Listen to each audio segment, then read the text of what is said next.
আজকে আমরা যাচ্ছি আব্বু আর আম্মুর জন্য কিছু কেনাকাটা করতে। ঈদের জমানো মানে ঈদের সালামি মানে সালামি আব্বু আম্মুই দিয়ে। আজকে কিন্তু ঈদের দ্বিতীয় দিন, আজকে ঈদের দ্বিতীয় দিন।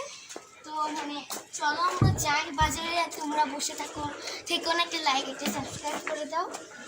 তো গাইস প্রচুর গরম, এই গরমে এটাই মানে সেজেছে তাই অনেক। তো গাইস তোমরা অবশ্যই কমেন্ট করে বলবা আমার এই লুকে তোমাদের কিরকম লাগে। তো আমি যে মেহেন্দি দিয়েছি এখান থেকে ভেবেছিলাম এখান থেকে দেবো, কিন্তু ভাবে দেওয়া হলো না।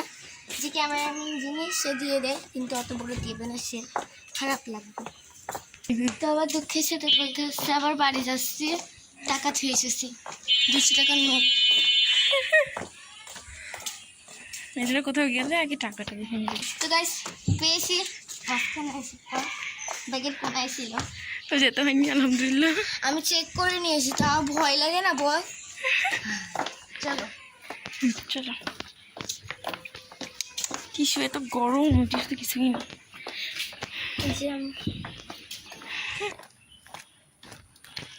এই যে সে যেন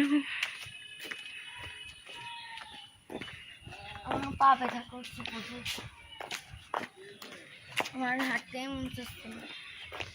তোমরা যাই জুতো কেনো, এই জুতো কেনো না, আমার মতো ক্ষতি হবে তোমাদের, পা বিয়েটা ক্ষতি হবে। তো গাইস হাঁটতে হাঁটতে পা ব্যথা হয়ে গিয়েছে। তো আমি যাচ্ছি বাজারের